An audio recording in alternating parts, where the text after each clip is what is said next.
That the mayor can come up with is more police. More police. So we're tired of playing this game. In fact, we never played it. We're tired of them playing this game on us. That's right. So what we're saying to the mayor, the city council, and all responsible parties, that we want justice. What do we want? Justice! When do we want it? Now! What do we want? Justice! When do we want it? Now! All right. So that's why we're here. That's why we're here. We want justice in these murder cases, in these police homicides. We also want justice for all of those innocent people who are languishing in jail, who were tortured by John Burge and other torturers, other police torturers, and put in prison for crimes that they did not commit. Did you know that most of these guys that were tortured, that they were children at the time that they were tortured? They were legally children. They were under the age of 17. So they kidnapped children, tortured them, and then gave them life sentences in jail. That's outrageous. So we want something done about that. And Governor Rona can do something about it with the flick of a pen. All he has to do is give these people a pardon of innocence, and they're out of jail.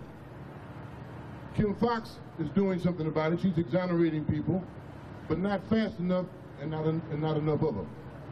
We have over 115 cases that we know of guys languishing in jail. She can't give all of them an exoneration at one time. The governor can, and the governor should. So that's also one of our demands.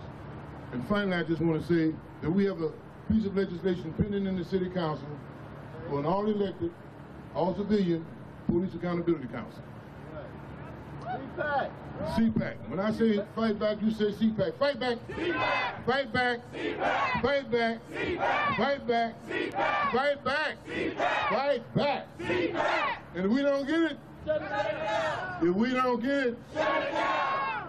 if we don't get it, Shut it down! if we don't get it. Shut it down! All right. So we're going to start this rally off. Excuse me. The person who will be chairing the program going forward, Jasmine Salas. Jasmine is the co-chair of the Stop Police Crimes Committee of the Chicago Alliance Against Race and Political Repression. Let's give Jasmine a round of applause.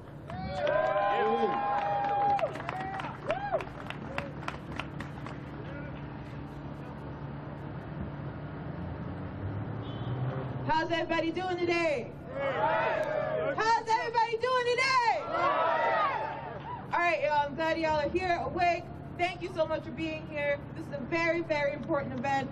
Before we get started on our program, can we have the crowd move behind the press?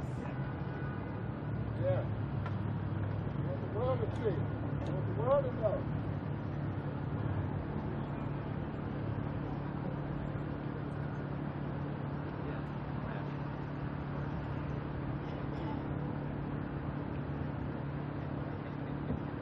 When I say CPAC, you say fight back, CPAC! Fight back! CPAC! Fight back! When I say CPAC, you say fight back, CPAC! Fight back! CPAC! Fight back! All right, everybody, make some noise.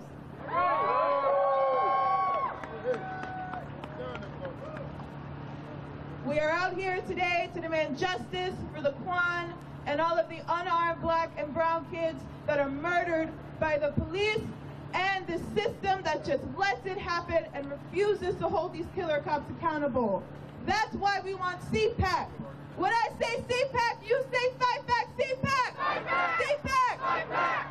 Up first in our program, we're going to hear from some victims' families. I would like to first bring up Dorothy Holmes. Make some noise, everybody.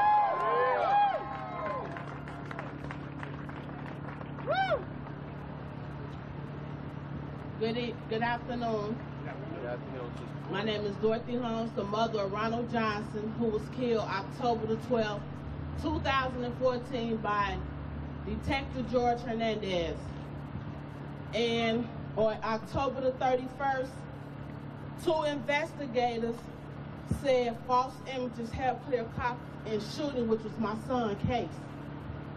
And I'm out here today also that Kim Fox, the state's attorney, to let her know I got backup and I need her to reopen my son's case. Come on.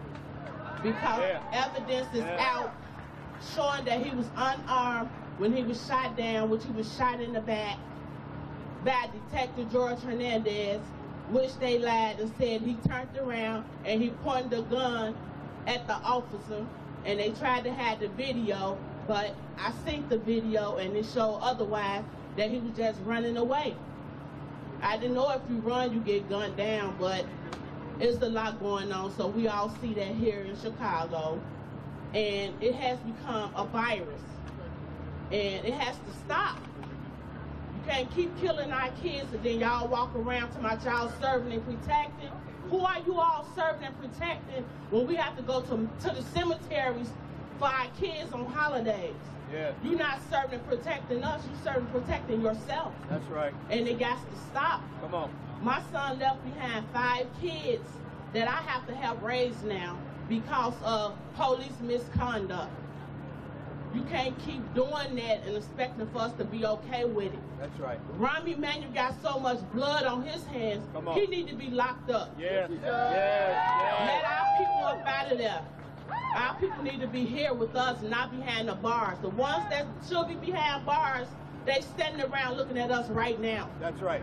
How you gonna open up a cop academy and you still got crooks out here that shouldn't be on the force, should have been gone a long time ago? Come on. Tell it. And I know George Hernandez and his partners should have been gone long time ago, because I did my research on both of them. My son is not the only person that's been killed by them. It's also other people that's been murdered.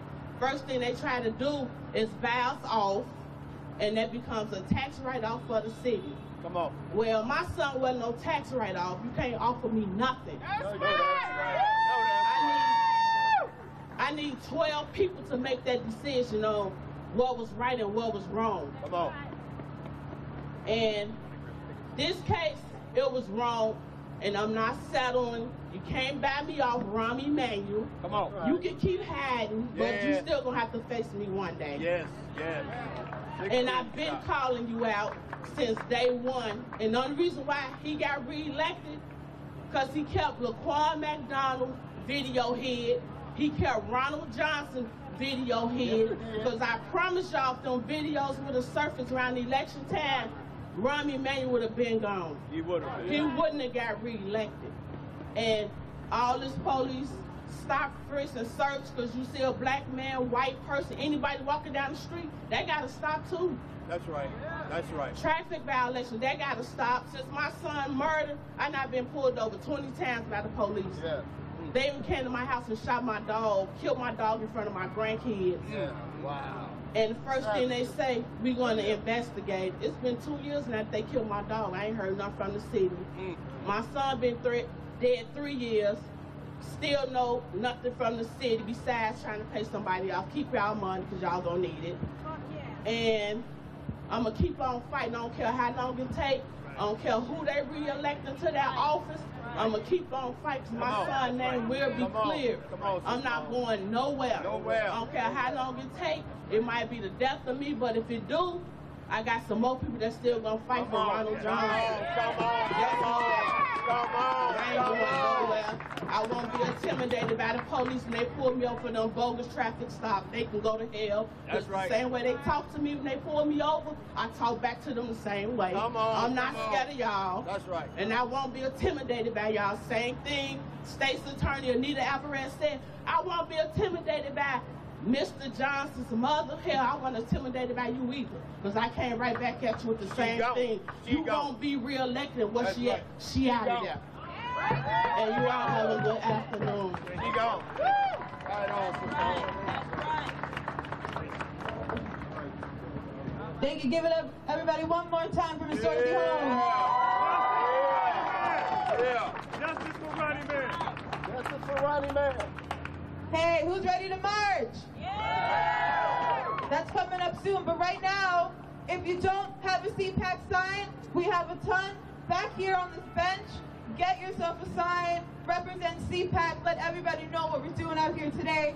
And also, I know I told y'all to get behind the cameras, But if y'all could just get back to where you were. Okay, okay. Just come back over here. Okay. Yes, in front of the cameras. They're gonna take the numbers down already. We're practicing our marching. Back up! Back up, back up! We want freedom, freedom! All these dirty racist cops, we don't need them, need them! Back up! We want freedom, freedom! All these dirty racist cops, we don't need them, need them! Back up! We want freedom, freedom! All these dirty racist cops, we don't need them, need them!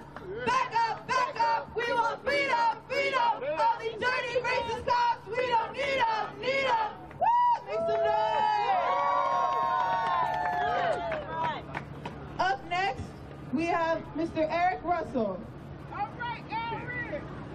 Make some noise and welcome Eric to the stage. My name is Eric Russell. I'm the president of the Tree of Life Justice League, Police Accountability, Social Justice Advocate. I'm the spokesperson for the Betty Jones family, the Jose Chio Nueves family, and a host of families that was murdered, tortured, and brutalized by Chicago police. Brothers and sisters, there is a hunt. There is a hunt. Those of us that have been kissed by the sun, we have targets on our back. We have targets on our back.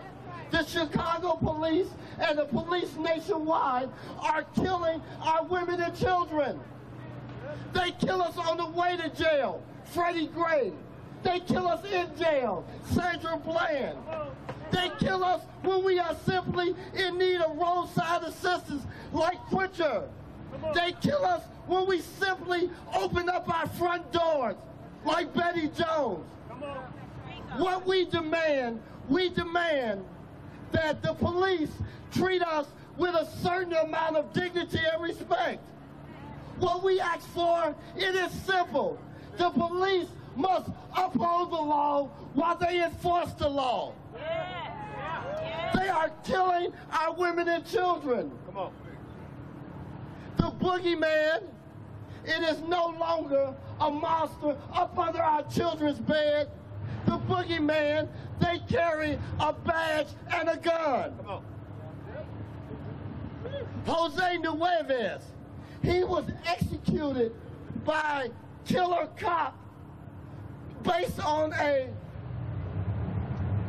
verbal altercation. A verbal altercation. How is it that a trained police officer who is trained to de-escalate situations, but when they patrol the black and brown community, they control the black and brown community like some damn Gestapo being judge, jury, and executioner. Jose Nueves, the police, when it comes to black people, they don't represent the first line of defense. They represent the first assault wave because they are killing us with impunity. Jose Nueves, he was executed. He was stalked. He was murdered. Before this officer murdered Jose Nueves, he called 911. He said, this cop is going to kill me. And no one heard his cry. That's right. It is our responsibility, brothers and sisters. We must cry justice for our dead because they can no longer speak. That's right. There is a trap door to all of this. That's right. It can get worse. We must enact CPAC if we are going to have real reform, transparency, and accountability. Jose Nueves was murdered as a result of a verbal altercation. Yep. But if we don't hold the police accountable, one day they will say, I shot that nigga dead because he looked at me the wrong way.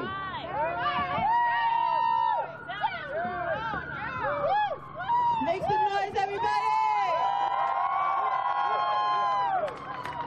What do we want? Justice! When do we want it? Now! What do we want? Justice! When do we want it? Now! What do we want? Justice! When do we want it? Now!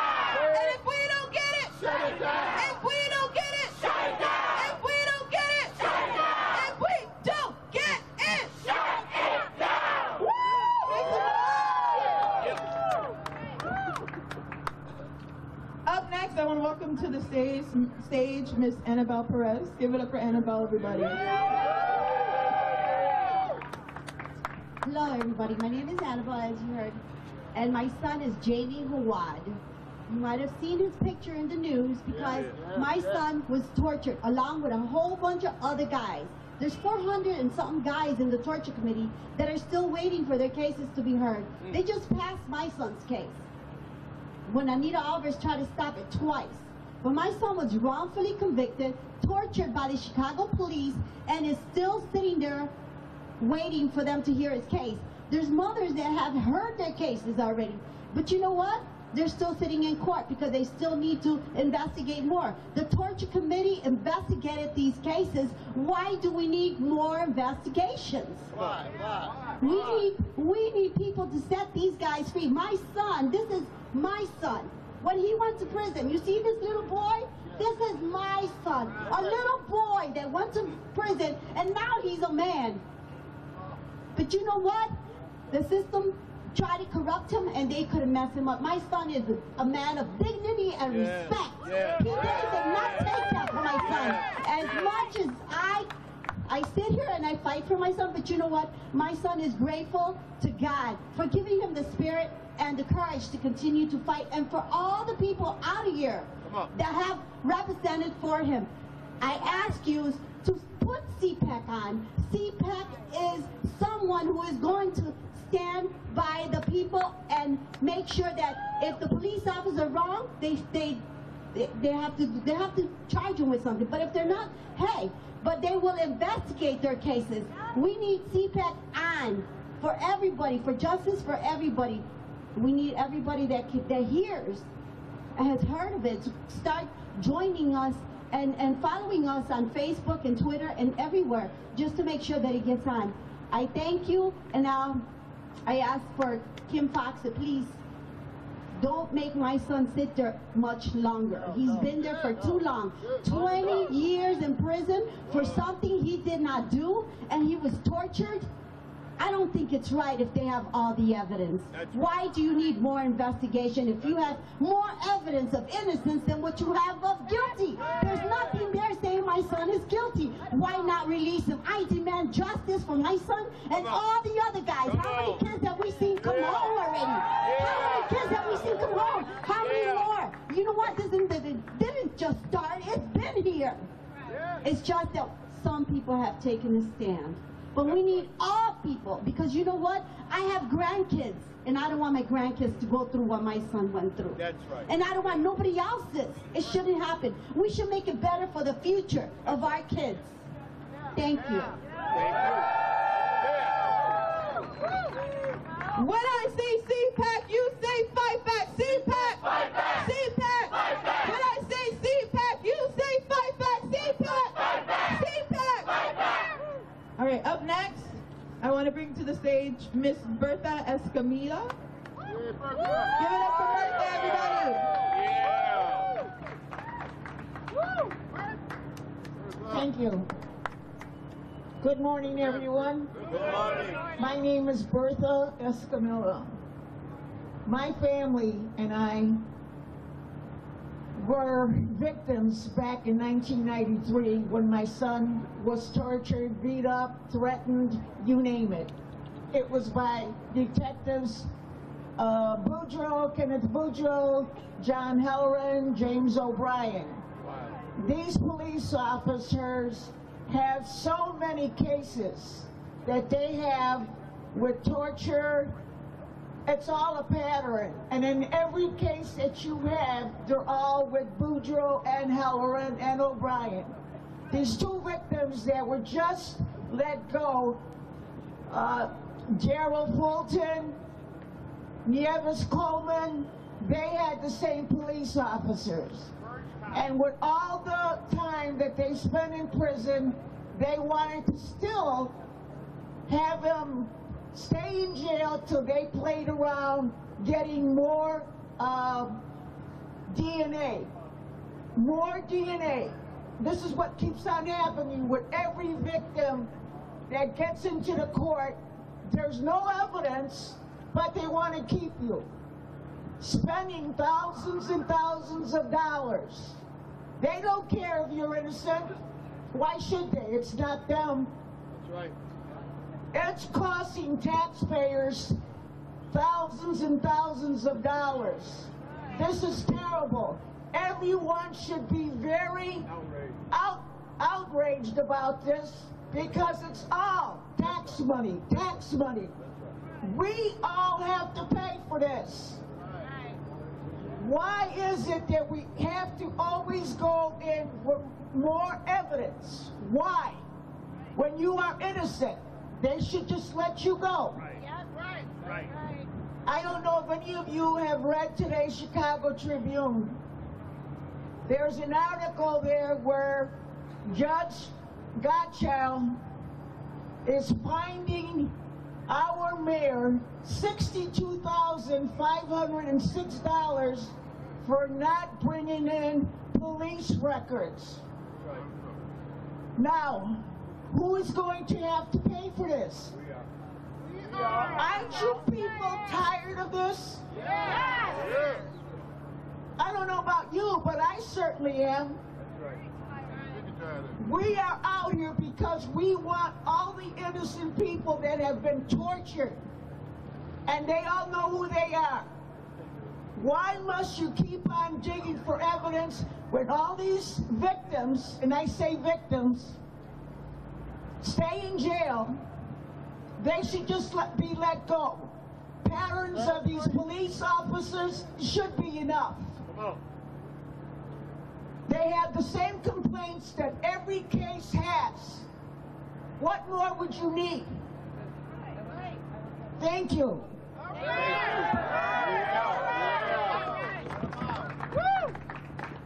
Make some noise for Bertha. All right, I want to lead a chant before I introduce the next speaker. It's a call and response. So when I lead the call, you all respond with, I got your back. Does that sound good? That's good. The odds are stacked just cause I'm black. You got my back? I got your back. Watch my back. I'm under attack. You got my back? I got your back. You got my back? I got your back. You got my back? I got your back. All right, make some noise, y'all. Up next, I want to welcome to the stage Mr. William Calloway.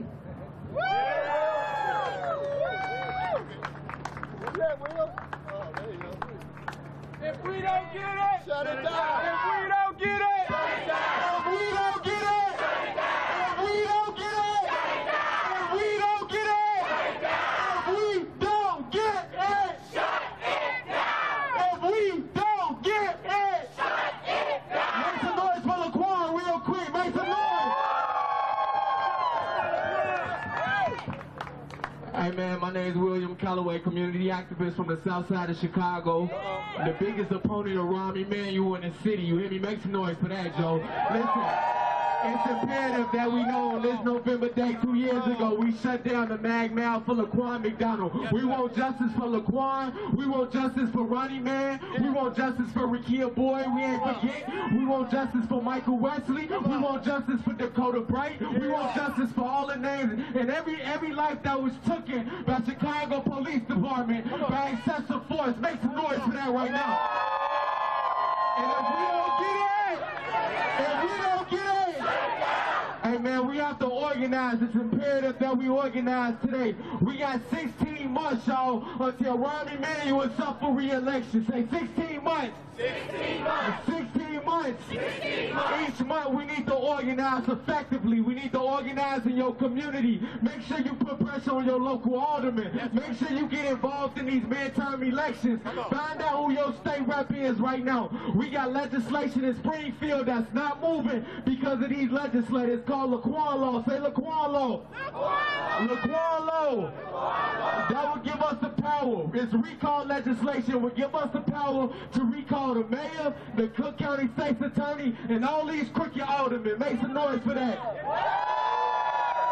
We have to make sure we put pressure on Ron Emanuel. Ron Emanuel is not a friend to our city. He's not a friend to black and brown communities. He is not a friend to us that's on the grassroots level. All he cares about is Michigan Avenue and anything north of Roosevelt. And that has to be understood. We have to make sure we go inside our communities, activate your base, activate your family, activate everybody that you know. We have to get involved. We can't wait no more. We don't have a candidate for mayor. That has to stop right now. We have to find people to run in this next election. If you don't like what's going on, you get involved. You get a clipboard. You organize your block. You organize your community. It's time for us to take our city back. Say, take our city back. Take our city back.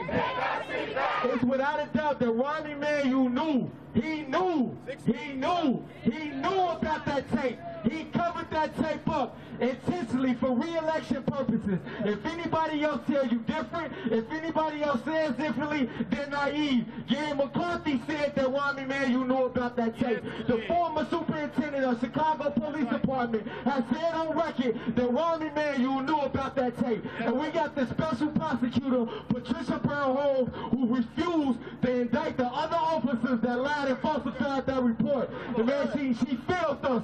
It wasn't just 3 officers, it was 9. It was 9 officers. This corruption runs deep. It runs deep to higher officers, to higher rank and file. We have to make sure that the other officers are held accountable. Say held accountable. And we're going to make sure that we hold these officers accountable. We're going to make sure that we get involved. We're going to make sure that we take our city back. We're going to make sure, hey man, we need to understand CPD is not fixed. CPD is not fixed. It's not fixed until we say it's fixed. It's not fixed because we got a black state attorney.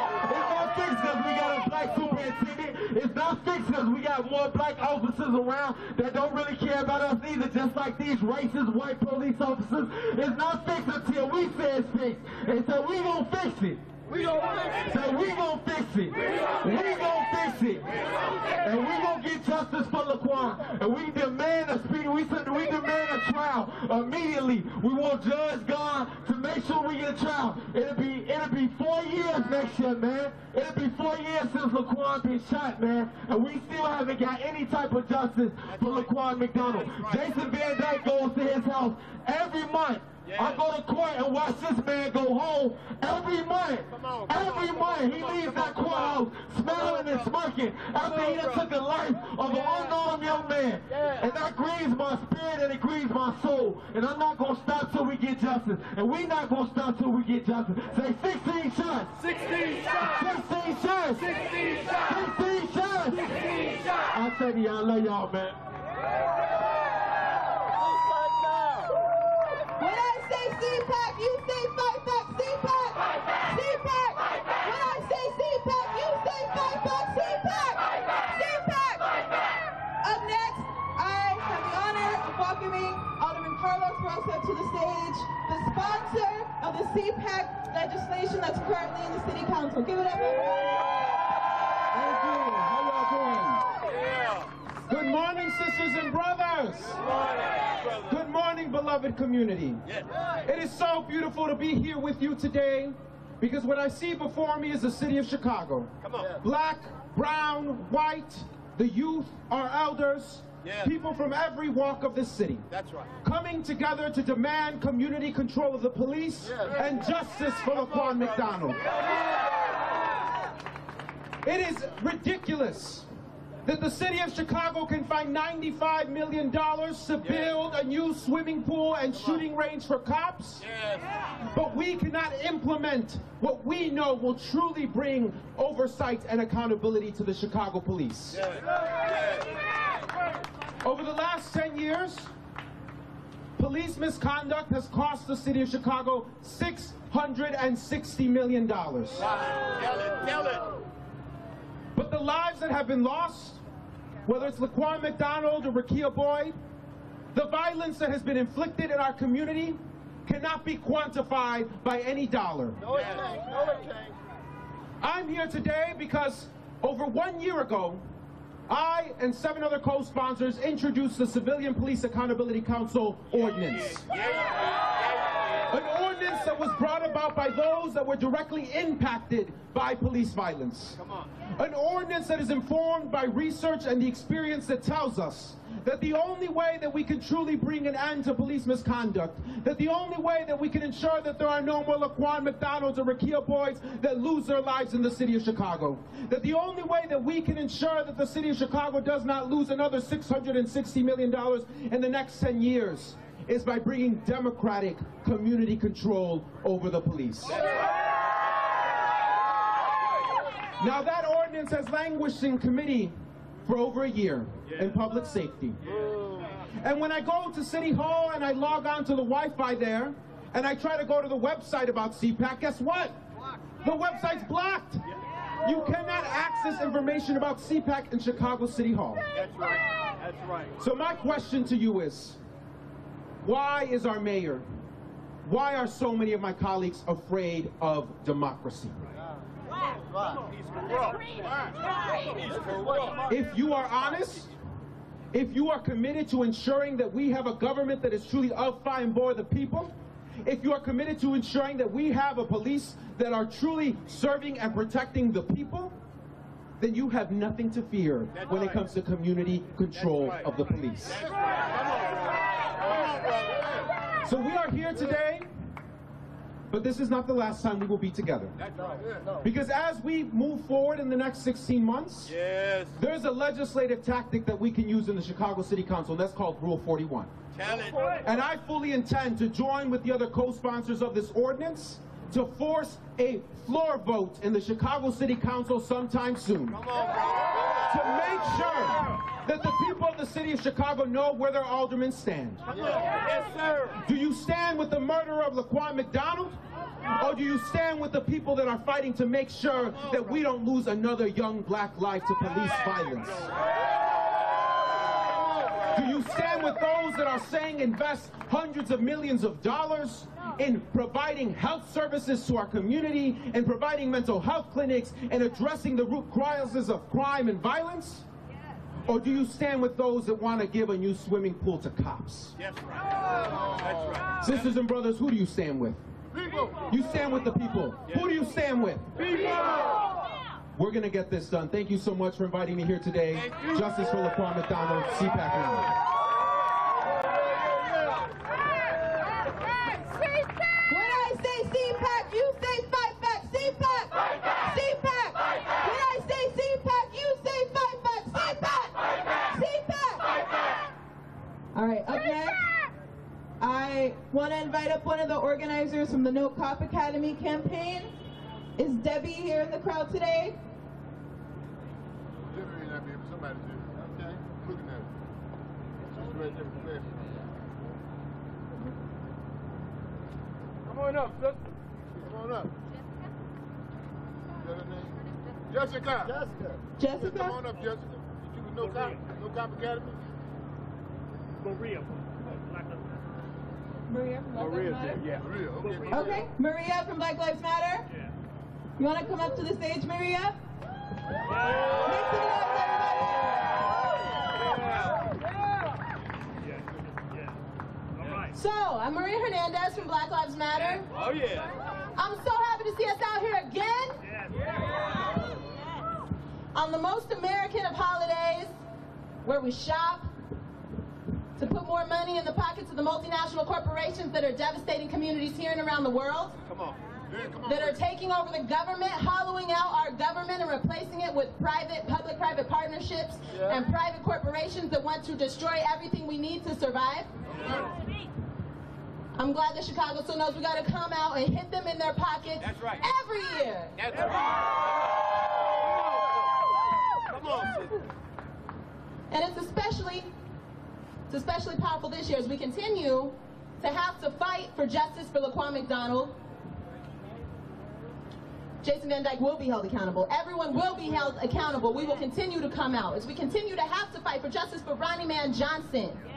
Yeah. We need to reopen the investigation. This man was running from the police. The video was doctored. All the facts are out there. His family has been under so much, and they continue to fight. Some of the most powerful people in Chicago are the people who are survivors and are pushing for justice for all of us. And in the year when they decided to spend $95 million on a police academy. So I'm glad somebody brought up No Cop Academy, because we need to talk about this. I live on the west side. Come on. Tell it. There's a lot of things we could do with $95 million in a few acres. I'm still waiting on my 40 acres and a mule. Come on. I'm tired of waiting. We need to take. Happy Thanksgiving. A holiday to honor. We just finished a holiday to honor when the colonial empires came to this continent to take from us. Come on. Teach. And yet, it continues to be one of the few days when workers can get off to be with their families. It's not a day that is for them. We need to take it back from the colony, from the corporations around us who are part of neo-colonialism today. We need to take it all back. And it starts with this. I want to thank everyone else who has spoken here today. Come out, support these organizations, not just on the big days like Black Friday, but every time we're going to these meetings, these committee meetings that they don't even want to say when it's happening until right beforehand. We need to make sure that we are ready to mobilize, because they're ready and they're moving and they're circling on us. When they talk about putting a cop academy on the west side of Chicago, they're not just talking about, you know, well, first of all, they're definitely not talking about jobs. Only 15% are for people on the whole west side. Forget the neighborhood. They're not just talking about putting more police. They're not just talking about training more police in the corrupt tactics of Chicago Police Department, which, by the way, John Burns torture victims are still in jail. Kim Foxx needs to move on this. We need to free every victim of torture who is still in jail. Lock them up! This is a human rights abomination. That's right. But what we are facing is a larger problem than this year or this city. What we're facing is the militarization of the police, the transfer of military and paramilitary equipment and training down to the local level, militarizing our communities, occupying our communities like we are at war. I am tired of being at war. I want my family to have schools. I want my family to have hospitals. I want your family to have hospitals. I don't want police getting trained in Chicago in a so-called sanctuary city where the police use a gang database that is nothing other than racial profiling of Latinx immigrants. And Take your time. these people do not need to be spreading their tactics anywhere. A lot of the officers teaching in the academies already existing in Chicago need to lose their jobs. That's right.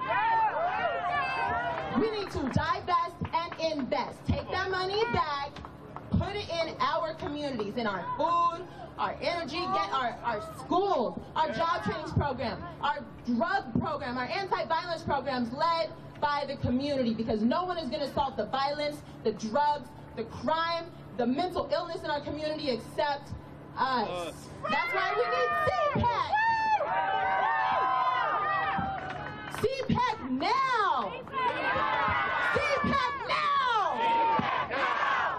Civilian accountability now over everything, over the budget, over the police, over the education, over our city.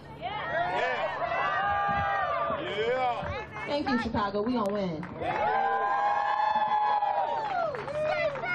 When I say CPAC, you say fight back. CPAC. Fight back. CPAC. Fight back. When I say CPAC, you say fight back. CPAC. Fight back. CPAC. Fight back. Up next, I want to invite up Danya from the United States Palestinian Community Network. Free, free Palestine! Free Palestine! Thank you. If you're here to resist police crimes, make some noise! All right, my name is Danya Zaytouni, and I'm with the U.S. Palestinian Community Network, شبكة الجالية الفلسطينية في الولايات المتحدة. We are here representing the Palestinian and Arab community of Chicago to demand justice for Laquan McDonald and all victims of police crimes, and to support the Chicago Alliance's campaign for community control of the police. It bears repeating that we know it was only after the massive protests that shut down the Magnificent Mile, costing the biggest companies in Chicago 50%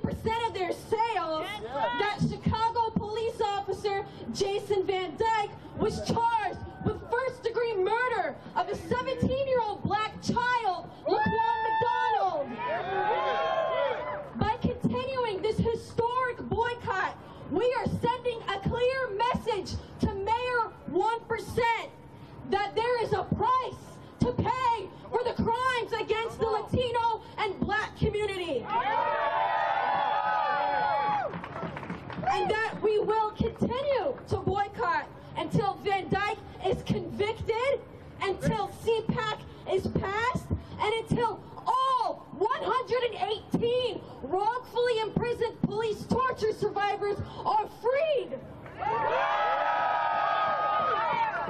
The struggle of the Black and Latino community against police crimes, including killings, torture, wrongful imprisonment, and outright police occupation of their communities is an inspiration to all oppressed people around the world who are fighting for liberation from U.S. imperialism, including our Arab and Palestinian community. The U.S. government and the police arm, train, and fund billions of dollars in military aid to the colonial occupier state of Israel, who stole our land, terrorize our people into submission, and exploit our resources.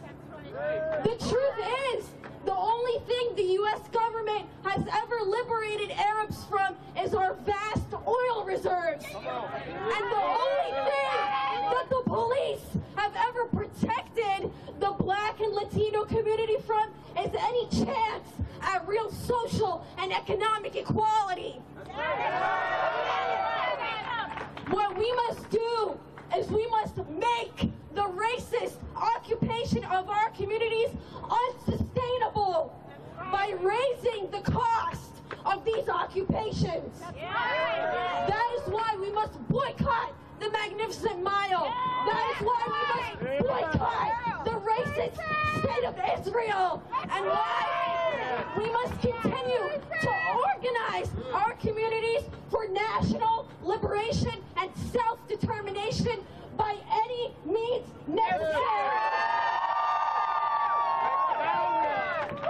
From Chicago to Palestine, occupation is a crime. From Chicago to Palestine, occupation is a crime. From Chicago to Palestine, occupation is a crime. From Chicago to Palestine, occupation is a crime. Thank you. Black power!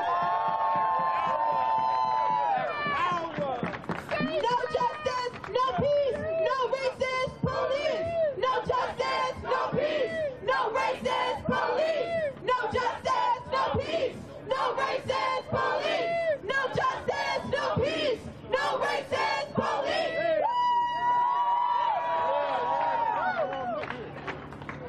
Up next, I want to bring up Adrian from Anak Bayan. Make some noise for Adrian, everybody! No justice! No racists! No justice! No racists! Good morning, everyone! How are we doing? My name is Adrian Bonifacio. I'm the national chairperson of Anak Bayan USA. We are a Filipino grassroots youth organization fighting for the national liberation of the Filipino community. And we know that the same powers, the same state repression, the same fascist repression that is murdering Black and brown people here in Chicago are the same ones behind supporting the fascist state in the Philippines. We are here to demand justice for Laquan McDonald, justice for Rakia Boyd, justice for all victims of police terror here in Chicago. Because we know that the Filipino community is not free until we are all free. That the Filipino community is not free until Black folks are free, until Latino folks are free, until all victims of state repression are free. Laquan McDonald is only 17 years old when he was executed by Chicago PD. In the Philippines, the same shit is happening. Yes, sir. The police there have been waging a so-called drug war on the poor. The president and the police in the Philippines have already killed 14,000 people. And this is in only a year. 14,000 deaths in a year. This summer, a 17-year-old, same age as Laquan McDonald, was murdered in the streets. His name was Kian de los Santos. The police framed him. They gave him a gun. They told him to fire it. They told him to run away. And when he refused, they shot him. It was caught on video, and the killings continue to happen.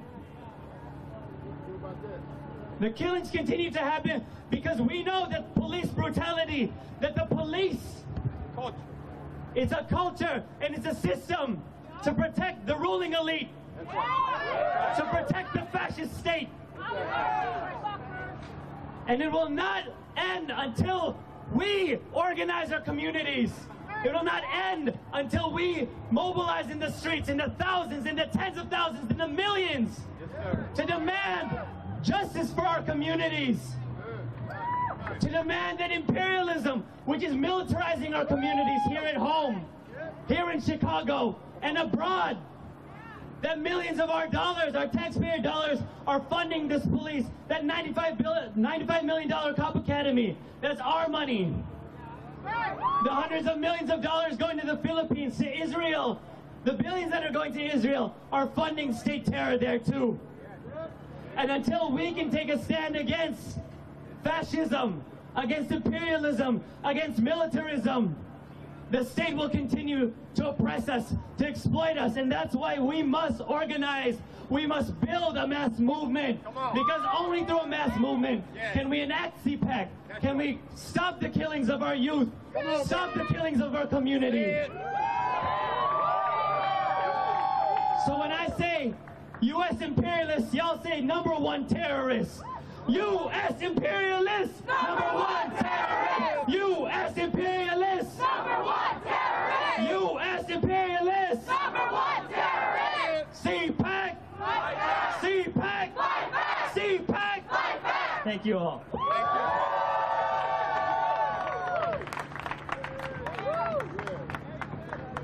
What do we want? Justice. When do we want it? Now. What do we want? Justice. When do we want it? Now. ¿Qué queremos? Justicia. ¿Cuándo? Ahora. ¿Qué queremos? Justicia. ¿Cuándo? Ahora. ¿Cuándo? Ahora. ¿Cuándo? Ahora. ¿Qué queremos? Justicia. ¿Cuándo? Ahora. All right, up next, I want to invite Joe Oshbaker from the Freedom Road Socialist Organization. Give it up for Joe, everybody. Thank you, my sister. When I say CPAC, you say fight back. CPAC! CPAC! CPAC! Freedom Road Socialist Organization has been involved in this struggle for a number of years. And I'm here today, along with my comrade, Frank Chapman, the leader of the Chicago Alliance. We're here to make certain that this system does not allow that killer cop, Jason Van Dyke, to walk free. You know that's what they want to do. You know that's what they want to do because they have never convicted a cop in the city of Chicago for first-degree murder of a black person. Never! Not one! Not in a century! And they don't want to convict this guy either. But we're here to say, indict, convict, send that killer cop to jail! The whole damn system! I said indict, convict, send that killer cop to jail! The whole damn system! We are also here because, despite the fact that the state of Illinois is the only state in the country that has a torture commission, this is the torture capital of America. This is the wrongful conviction capital of America. They've admitted, the politicians have admitted that there are hundreds of men in prison who were there based on tortured confessions, but they will not let them free. We're here to say, free them all! Free them all! Free them all! Free them all! Free them all! Free them all! The brother before me was talking about the kind of movement that we need. I think we can look to Chicago history to understand the kind of movement that we need. Chicago, by looking at our enemy, let us remember that the mayor of Chicago in 1969 conspired with the FBI and the Chicago police and the state's attorney to assassinate in cold blood the leaders of the Black Panther Party. Say their names: Fred Hampton, Fred Hampton, Mark Clark, Mark Clark. What were the Panthers fighting for? they were fighting for black liberation. But Fred Hampton was also very clear. They were fighting for socialism as well. Because they knew that all of the oppressed people, black nation, Chicano nation, the Puerto Rican people, had the same enemy as the poor whites. The majority of the white working class in this country is suffering under the same white capitalist class that rules over the oppressed people. We have the same enemy. And we know that there's only one way to get justice. This is a slogan that's been taught to us by the Black Lives Matter movement. What do we want? Justice. And if we don't get it, we have to have this same attitude towards the whole damn system. What do we want? Justice. And if we don't get it, if we don't get it, if we don't get it, thank you, my brothers and sisters. All right, y'all, who's ready to march? We got one more speaker that we're gonna march. Are you ready? When I say CPAC, you say fight back, CPAC! CPAC! When I say CPAC, you say fight back, CPAC! CPAC! All right, our last speaker is gonna be Savannah from the Workers' World Party. All right. I'm looking for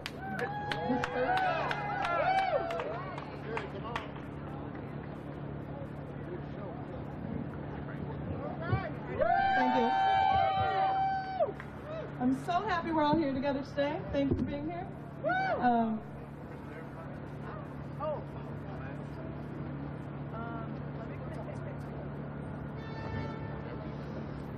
So we know that the Chicago Police Department answers to the powers of the state. Yep. They serve and protect for the property classes, for the political leaders, but for most Chicagoans, the CPD is a violent, racist, heavily armed and empowered force that does not stand for justice. The CPD is a threat to peace, and more notably, the CPD is a threat to our safety. CPD is not a unique police force in the U.S. They're in good company with the other PIG units that walk armed on our streets. We cannot forget that police units all over the U.S. kill an average of 1,000 people every year. We know that the majority of the victims of police violence are black and brown, queer, trans, poor. The police targets our friends who are the most vulnerable because the police do not think that they have to answer to us. We remember when Chicago police officers shot and killed Fred Hampton in his sleep. More recently, we saw the criminal justice system take a stance against the people when Chicago officers did everything they could to keep Chicagoans from knowing the truth about Laquan McDonald. Rest in peace, Laquan. We see it now after our so-called Justice Department has exonerated the higher-ups who knowingly covered up the murder. No officer in the U.S. has ever been convicted of first-degree murder, and we know that that's not justice. We see police around us here today. Are they here to protect us? No! No! Do you think that they're concerned that we're going to inflict harm on the shoppers on Michigan Avenue? Yes! Officers are here today to protect the retail profits that make Chicago so welcoming to Rahm Emanuel's business partners and cronies. Super profits do not make Chicago a safer place to live. And neither will an Amazon headquarters, and neither will a $95 million police academy. We're here today as the Chicago Alliance has been for years, demanding a civilian police accountability council, demanding that the police units answer to the people. If you read the corporate media that presents itself as a free and unbiased press, you would believe that violence stems from within black and brown working class communities. You would believe that the biggest threat to peace in Chicago is our black and brown youth. We know that this is not true. Why are politicians and journalists talking about gang violence when the biggest and most brutal gang is wearing blue? We need CPAC and we need systemic changes in our justice system if there is to be any peace in our communities. We need to be able to hold the police accountable. We deserve an economic and political system that does not divide us by race and by class. Capitalism can never bring us justice because capitalism and racism are inseparable. Jason Van Dyke should be in prison. Laquan McDonald should be home with his family. I believe that we will win. I believe that we will win. I believe that we will win. I believe that we will win. I believe that we will win. Thank you. Thank you. I believe that we will win. I believe that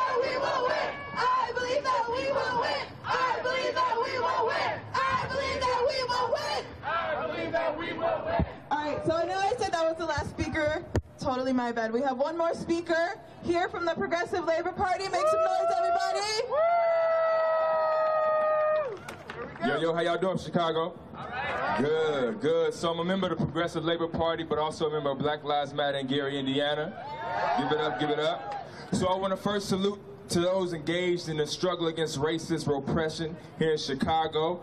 There's a struggle against, and just a big up to the folks struggling against it everywhere in this world.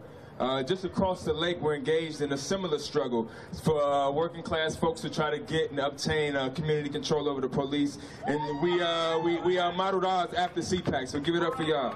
Give it up. But it's also important for us to understand that there is a global crackdown on the international working class, which is always and fully carried out by the police everywhere. We are living in a time of many contradictions and limits. Imperialist rivalry, war, travel bans, construction of walls, and police terrorizing communities. But there's also rebellion. Workers internationally are under attack by imperialists, but they are also fighting back. Workers in Kinshasa, Congo. Workers in Oaxaca, Mexico last year. Workers in Kenya and St. Louis this year. Workers in Chicago and Gary across the lake fighting back against police terror. Y'all give it up for that. Though fighting for reforms are essential to our existence, they have to be towards working for something bigger. Reforming capitalism will not save us, only overthrowing it will. As the state becomes more and more repressive, building walls, increasing deportations, passing Blue Lives Matter bills instead of CPAC, we are left with two options. We can either accept defeat and surrender ourselves to the murderous future that capitalism has in store for us, or we can organize the working class to smash the system once and for all. Those are the only two futures we have. Escapism will not cure our alienation. Scrambling to wait out capitalism will not will not help our situation. Or compromising with capitalism will not help our situation. Crossing our fingers and hoping that capitalism will collapse on its own will not get the job done. Only overthrowing this system and building a racist, sexist, and exploitation-free society will. We must build that world we desire. Workers can. 100 years ago we saw workers take state power, and we see that we can do it again. We have a model that we can look by. So fight for CPAC and the Progressive Labor Party. We believe that communism is the future that we need, but for right now we have to fight for the reforms we can get so we can build for that future that we so desire. So when we say CPAC, you say fight back. CPAC, CPAC, CPAC. All right.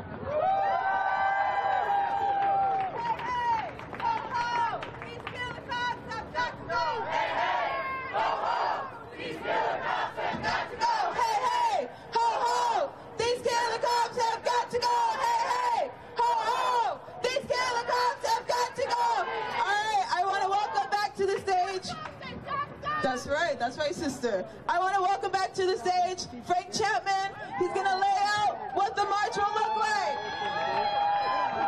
All right. I want to thank all you winter soldiers for coming out. You know what a winter soldier is, right? Yes, sir. That's the opposite of a sunshine patriot. Winter soldier. Okay, we want to thank all you winter soldiers for coming out and joining us today. It's really beautiful. It's only a few hundred of us, but we're going to make our presence felt, aren't we? Okay, so right on. So now what I want you to do, I'm going to introduce Jeff Baker, who's the head of our security. He's going to be commanding this march, okay? We want to be disciplined. So in order to be disciplined, we got to have somebody in charge, and you got to follow. All right? I want you to say right on. Right on. Right on. All right, come on, Jeff.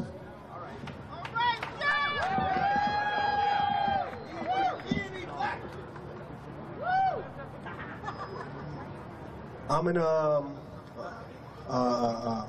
much less rallying mood. I'm in a sober mood. We are surrounded by folks that support and endorse a cold-blooded murderer. There are almost more police out here than there are us. There are almost more police out here than there are of us to protect what? To protect profits. Profits. This many police don't come out when people get gunned down in the street. Look at the police officers here to protect the profits. That's why we are here. Because these dollars, these stores that we give our millions upon millions and billions of dollars to mean more to this government than we do. They said, oh shit, they're going down there to stop some profits. Get your entire police force out, pay them overtime, we don't give a damn. Profits. So I'm in a somber mood because these police officers, they're not as pissed off as I am that a child was shot 16 times. A child was shot 16 times, 14 times while he was on the ground. 16 shots in the cover-up. And these police officers are not as upset as I am. They're not consoling me. They're not telling you we understand. They're not saying we're gonna make sure we get motherfuckers like that out of this system. They're not saying that. How is that possible? There was a report December 20, I think it was Friday, December the 24th, it came out. They put it in the news Friday, December the 24th, because they know that nobody was going to see it. But it was a report that said that the top brass of the police force all saw the Laquan McDonald video days after it happened, and they all agreed he did nothing wrong. Let me say that again. All of the head brass looked at that video and said, including Eddie Johnson, our current superintendent, and said, there's nothing to see here. He was justified in shooting that child 16 times. That is why we need CPAC. That is why we need a civilian police accountability council, because these police officers don't see the same thing that we see. These police officers don't come from the same place we come from. These police officers don't fear the same things that we fear and experience the same things that we experience. So without us at the table, they will always look at the murder of one of us and say, there's nothing to see here, it's justified. So until we have a seat at the table, as a matter of fact, until we set the table, we will continue to get what we have always gotten. Now here's the problem. I'm also somber because there are not more of us out here. But this government, this is nothing new to them. They have lulled us to sleep for centuries. Their media propaganda system is superb. One of the best in the world. It's superb. But we are out here to kick people in their ass and to educate their minds. Over here we have boxes. Where are my marshals? I need my marshals to come to the front, to my right, and to the front to my left. We are out here to make sure that you are safe. We are out here to make sure that you are protected from these folks that would watch an officer shoot a child 16 times. So these marshals are here to make sure that you're safe. But for us to do that, you have to follow our directions. We have thought this through. We have worked this out. This is nothing new to us. We are going to make sure that nobody gets hurt by these folks that may be looking to provoke you, that may be looking to talk loudly and spit in your face. We are going to make sure that you are protected. Follow our lead, please. All right? We are going to educate the masses. We have educational materials over here. We are going to make sure that everybody that walks by us gets one of these. We have a free calendar that we give it out. It's called CPAC 2018 Justice Calendar. Our justice calendar is going to break down what you need to do every month to make sure that we see justice. This is our countdown to justice. Make sure that everybody walking down this street has one. Tell them Merry Christmas, Happy Hanukkah, fight for justice. And here's how you can do it. All right? Are y'all with me? When I say CPAC, you say fight back. CPAC, CPAC, CPAC. We're going to give you 6 marshals up front here, and we're going to start our march. We're going to head north. I want you guys to follow our 6 marshals that are going to be in the front. Jeff, Yahama. Can I get you 2 up front? Do either one of you have you need a bullhorn? One of you need a bullhorn. Need a bullhorn to the front? We are going to start off following them. The rest of my marshals come back over here towards me. To leverage their combined resources. For commercial space, we need to create an environment that promotes investment, manages risks, and creates opportunity. Specifically, I'll ask the Council to address the 3 following points. First, infrastructure. Commercial space is booming.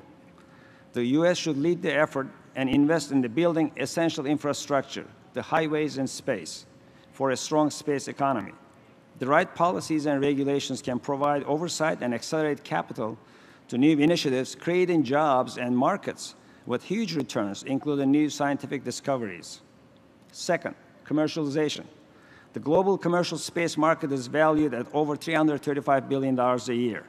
The U.S. has a unique opportunity to establish a roadmap based on an open architecture framework that fosters competition and affordability. This will provide an integrated capability that can leverage and service civil, commercial, and national security and international partners and consortiums.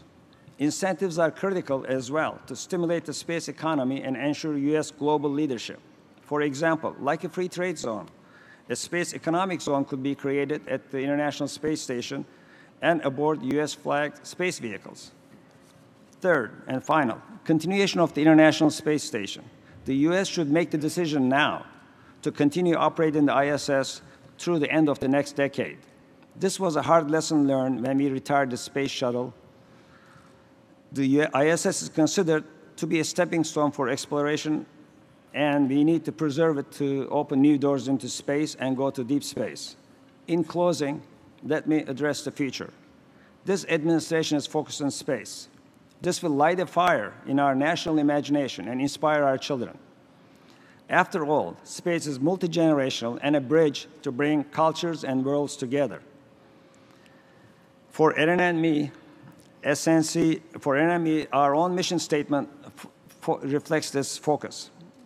Dream, innovate, inspire, and empower the next generation to transform humanity through technology and imagination. I want to thank President Trump and Vice President Pence for reinstituting the National Space Council and reigniting the dream. We need this kind of bold action, and we stand ready to help you bring speed and agility to space. Thank you again, and I look forward to your questions.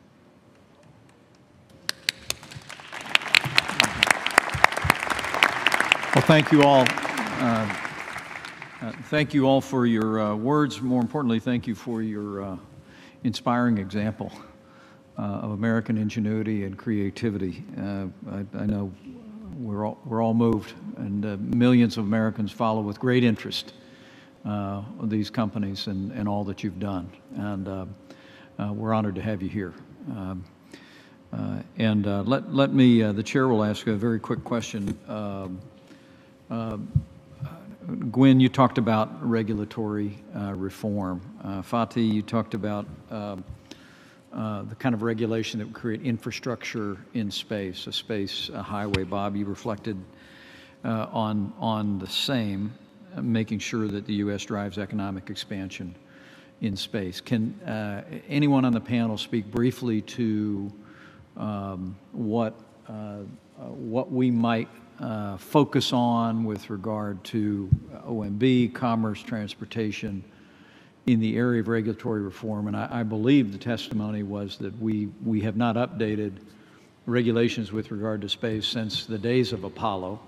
And Gwen, since you raised the issue, can Can each of you speak to that, and then I'll go to the Secretary of Transportation. We actually have a detailed white paper with some recommended approaches, but just to give a kind of a very top level, we are working well with the FAA to get our launches licensed. However, I think it requires heroics when you make any changes to those launch license. When you have to change a launch pad from 40 to 39A or back to 40, you have to basically apply for a new license. So if we could look at the CFR right now and really streamline the licensing process to allow for a much more rapid cadence of launch, as we're starting to see this year, and that will only continue to grow. So we need to streamline the process. We need to shorten the timelines. It takes 6 months, then you reapply 90 days, 30 days, and then 15 days to file a flight plan. I think if the airline industry had to follow such regulations, maybe they'd change faster. But those kinds of things. The regulations are there, but they definitely need to be streamlined in order to facilitate the very rapid cadence of launch. Very good. Bob? A little technical problem. Yeah. There we go. Sorry about that. So the fundamental... I had the same problem. Did you? All right, thank you. Well, I would just echo what Gwen largely said, but put a finer point on it. It really comes down to reusability. That is the difference. When you have expendable launch capability, there are existing frameworks by which to handle that. But once you get into reusability, now you're into a different regulatory regime. And so we actually now have duplicative overlap between the United States Air Force and what we also see from the FAA. So this is a good opportunity for actually to go change that regulatory environment, because reusability will be the thing that actually changes the economics of getting to space and having millions of people working there. In terms of your question for infrastructure, I think I was excited when I heard about the $1 trillion infrastructure investment that was promised.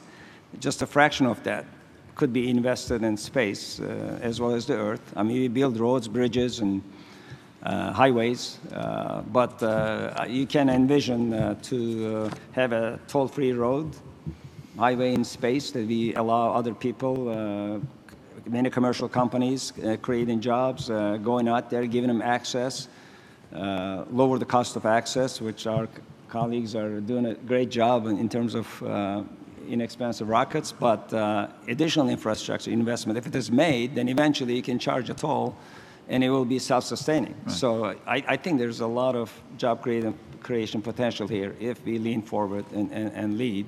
And reusability will be key to lower the access. Space shuttle is the best example sitting here, like our Dream Chaser, has been used over and over, and I think that's eventually going to be like airplanes, airlines carrying people back and forth. Well, thank you for that. Secretary of Transportation, Elaine Chao. Hey, Gwen, great to see you. Thank you, Bob and Fatih, for your remarks as well.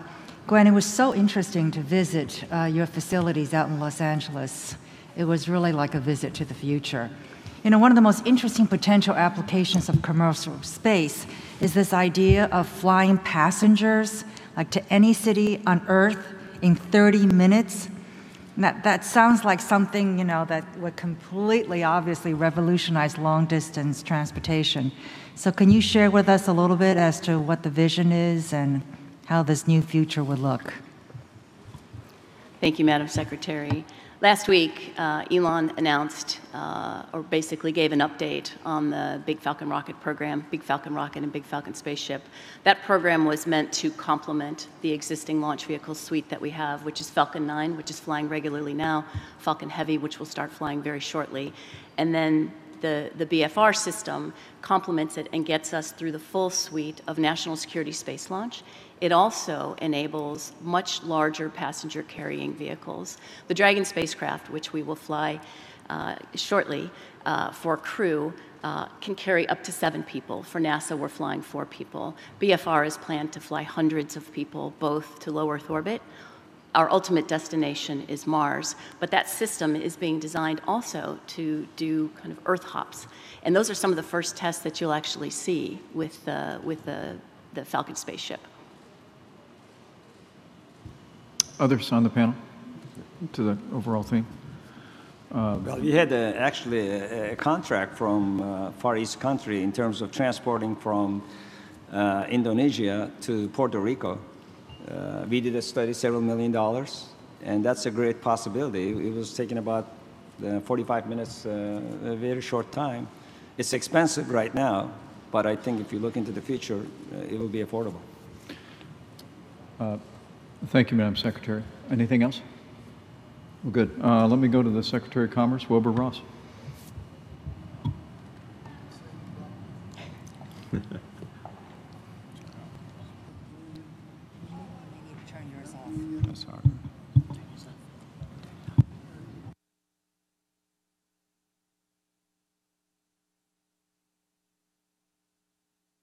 Through NOAA operates, Commerce through NOAA operates 16 satellites, 11 for civil use, mostly weather and earth mapping, and 5 for the Air Force. And we've had a lot of partnerships with other countries and with some private sector. And I've been intrigued that in low gravity and no gravity environments, materials take on different properties from what they have here on Earth. And I wonder, is that an area that you think is ripe for commercialization, or are there other segments of space that are more ripe so that we really can have public-private partnerships in meaningful dollars? Because so far the monies we've gotten really haven't been big dollars in the partnerships. Can I answer that?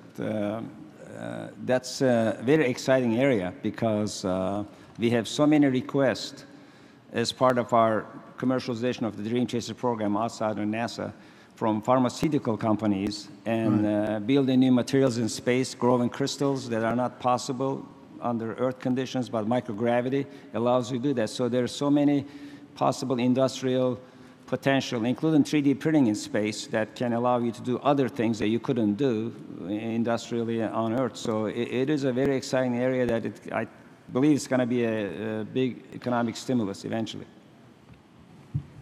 I would just add that if you look broadly within what the commercial activities are going to be, a continuation of what we're doing today is very much what's going to happen in the near term. So we're going to have observation satellites and communication satellites. That's obviously going to be a key commercial customer.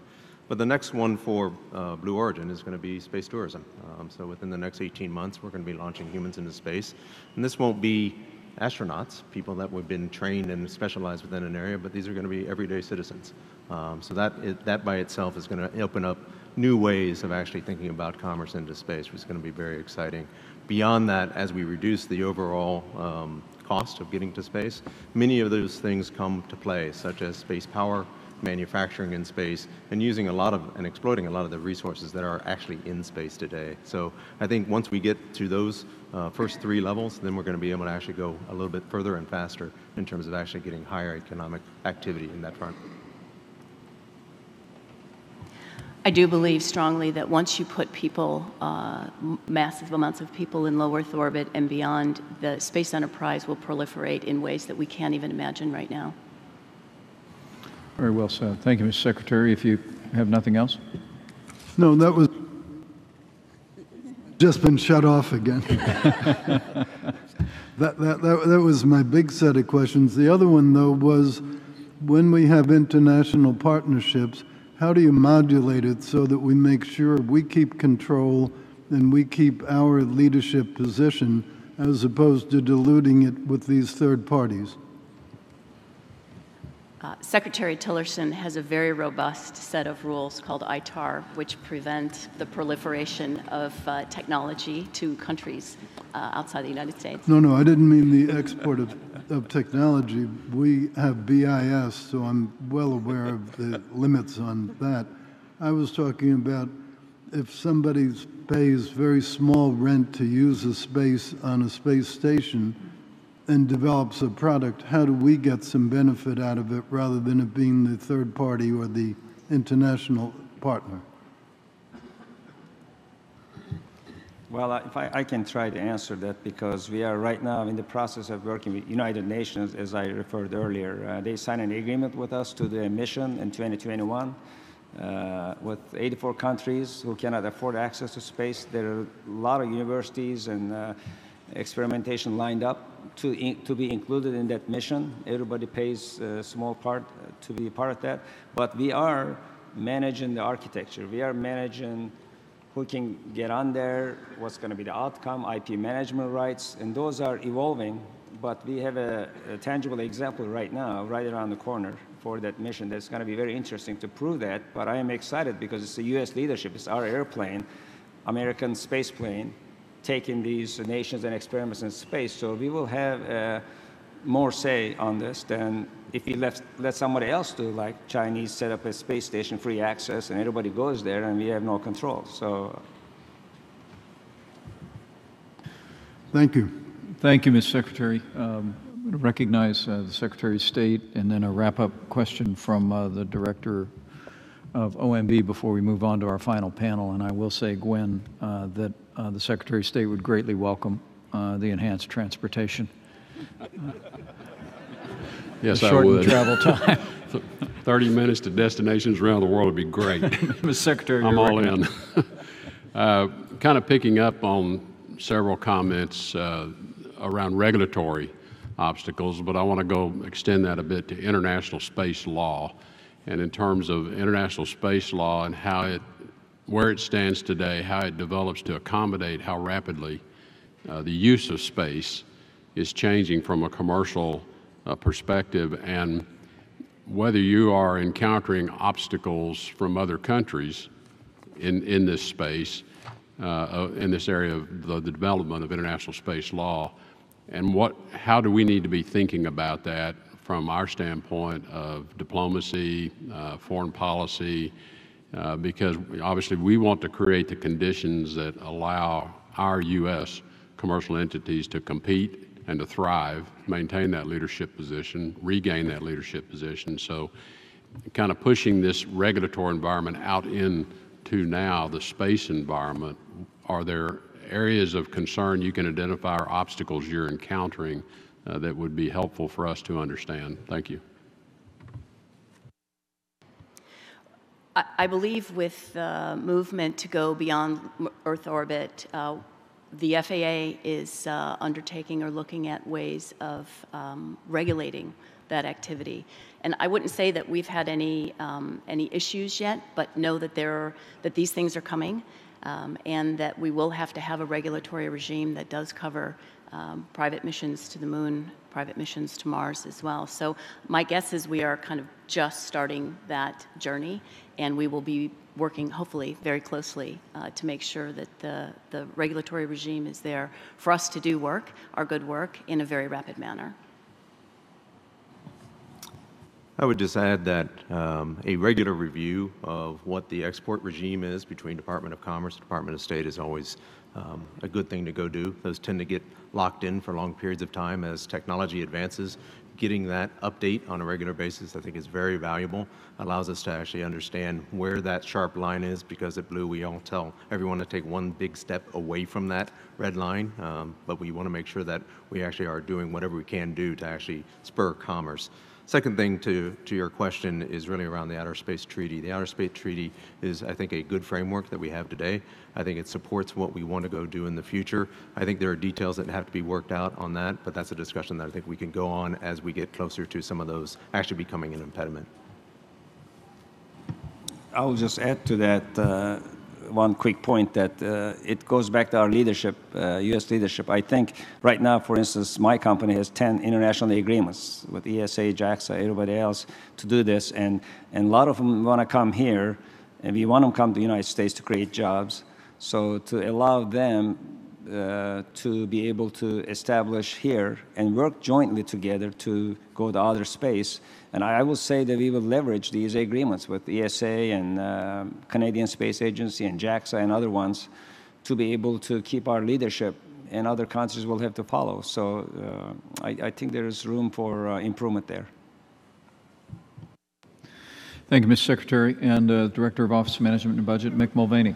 Real briefly, and I want to stay in the regulatory environment here for a second. What you folks may not be aware of is that the Vice President presided over a deregulatory day just this week, so you've sort of come to the right group. And I'm fascinated by some of the stories already about how regs get in your way. I would encourage you, maybe this is more of a recommendation than a question, because a lot of good questions have been asked, is that if you folks could please, the Office of Management and Budget, no one understands this, which we kind of like. One of the things we have within OMB is the Office of Information and Regulatory Affairs. So we touch just about every reg or every dereg effort within the government. We're also involved in legislating regulatory change or legislative change. So if you folks could be specifically identifying regs that are impeding innovation and impeding investment, specifically identifying changes in law, keeping in mind there's some things that we can do as an administration without going to Congress, but there's some things that we absolutely can and should go to Congress to help get some assistance with. So if you could identify for us specific examples, as you've done today, on the difficulties of getting launch permission, difficulties of getting flight plans filed, difficulties of duplication between various federal agencies. By the way, that's something we hear from a lot of different folks who work with the government.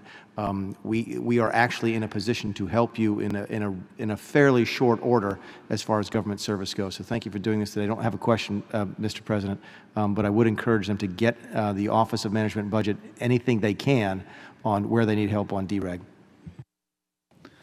Well, thank you, Director, and we'll reiterate the Director's request that you forward that information. With that, before we dismiss the panel, let me request Secretary Chow, Secretary Ross, as well as Director Mulvaney. We think, based on this panel and some of the reflections, it is time for a full review of our regulatory framework for commercial space enterprise. Would each of you work with the Executive Secretary of the Council to pull together a plan to present to the President?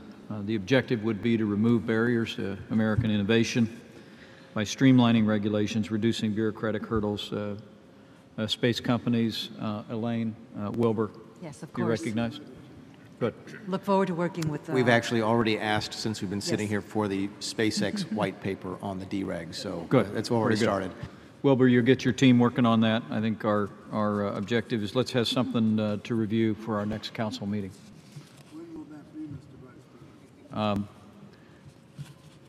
Now that you give me a homework assignment. Yeah. Well, think urgency. So I think if we put a 45-day window on that, I think it would meet the chair's expectation and the president's expectation. So thank you very much. So thank you, Ms. Secretary. And would everyone join me in thanking this panel for their outstanding presentation? Great job.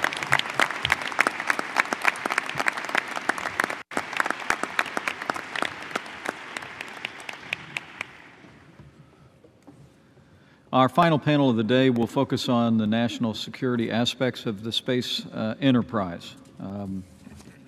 Our first panelist will be Dr. Michael Griffin, former NASA administrator and former Deputy Director for Technology and Strategic Defense Initiative Office. Our second panelist is Admiral James Ellis, distinguished American as well, former head of the Strategic Command and now a fellow at the Hoover Institution. Our final panelist is Ms. Pamela Melroy, a former shuttle commander and Deputy Director of the Tactical Technologies Office at DARPA. Would everyone join me in welcoming this extraordinary panel to the National Space Council today?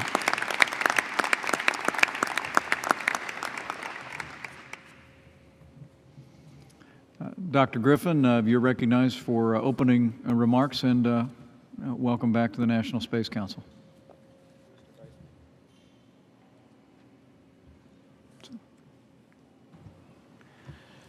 Mr. Vice President, members of the National Space Council, Executive Secretary Pace, thank you for inviting me to speak at the meeting and to air my views in regard to national security space priorities and concerns. There are many such concerns. It is past time that we begin to address them with both policy and budget. In my remarks today, I will address only a few that I consider to be of the highest priority. First, we need persistent, timely, global land, sea, air, and space domain awareness. We lead the world still in our ability to provide exquisite intelligence when our focus must be on very specific targets. But increasingly, what is needed is less exquisite, but more timely, comprehensive, and persistent domain awareness. This can only be done from space. Also, it must be recognized that space itself is a neglected domain. To be both blunt and clear, the United States must know what is being launched, from where it originates, to where it is going, what are its characteristics, what are its likely purposes, everywhere, all the time, to a level of accuracy sufficient for targeting and fire control should that be required. Second, our adversaries well understand that in today's world, our space assets are critical to the way in which we fight and win wars. The technological advantage that they confer is by itself a deterrent to many adversarial actions. Bad actors can be dissuaded if they know that they are unlikely to prevail. Thus, our space infrastructure has been, is being, and will continue to be targeted by those who seek to alter the global order while blunting our opposition to that. Our adversaries can already and are increasing their ability to project their power into space. While we must develop defenses against such actions, defense by itself will always be insufficient. Defense must succeed every time. The adversary must succeed only once. Accordingly, we must develop our own capabilities to project power in space. We must be able to hold adversary space capabilities at risk even as they seek to do so to ours. Third, these new capabilities are dependent upon our ability to launch them in a reliable, timely, routine, and cost-effective fashion, attributes which hardly describe the present state of affairs in the space launch industry. It is past time for the national security space launch community to take control of its requirements and capabilities. And yes, commercial providers can offer some useful capability, but at bottom, national security space launch bears the same relationship to commercial launch that military aircraft do to the air transport industry. They share an industrial base, but they do not share an operational infrastructure. I have been a champion for commercial space launch throughout my career. Parenthetically, I am the first government official ever to buy a commercial space launch on purely arm's-length commercial terms, but have always done so in the context of a carefully formulated risk calculus. If you agree with me that space launch is, like submarines and aircraft carriers, a strategic asset for our nation, then we must also agree to treat it as such. Allow me to close by noting that the concerns I have addressed by no means constitute an exhaustive list. They are merely those that I consider to be of the very highest priority. But in citing them or any other specific issues, we must not lose focus on what should be the overriding goal of national space policy. The United States has had a leading role in world affairs and, together with our allies, has promoted and generally enforced a stable, rules-based world order for over 7 decades. This power and influence was realized through the sacrifices of our World War II generation, maintained through more than 4 decades of national resolve during the Cold War, and renewed in the wake of the 9/11 attacks. In today's world, the continued exercise of that leadership depends critically upon maintaining and extending our preeminence in space in all of its many aspects. Our adversaries understand that and are actively working to prevent it. We must work together to ensure that they do not succeed. Thank you. Thank you very much, Dr. Griffin, for those stirring words. Admiral James Ellis. Mr. Vice President and distinguished members of the National Space Council, thank you for allowing me to appear before you at this, your inaugural meeting. The national security of the United States is inextricably linked to space, but the technological advances in and increased national security reliance on space systems by our joint forces, allies, and partners have created a superbly capable critical infrastructure in space that has not been matched by coherent supporting protection capabilities, loss mitigation strategies, and clearly articulated national policies. As you've noted, Mr. Vice President, the threats range from sophisticated direct descent ASAT weapons to the proliferation of low-tech jammers that can disrupt satellite communication links without touching the spacecraft. They include the electromagnetic pulse impact of the detonation of a nuclear weapon in space, but also the potential for cyber or terrorist attacks on the satellite ground control systems. I make 2 points here. First, not all threats to our space assets originate in space, and not all our defense, mitigation, and deterrence efforts should be focused there. Second, the ability to threaten our national security space assets is not solely resident in nation-states. It is also increasingly available to non-state actors and individuals. As with other of our national security challenges, a few dragons have been replaced by 100 snakes. To capably function in this newly contested environment, we need enhanced and focused space intelligence, and space situational awareness, as my colleague Dr. Griffin has noted.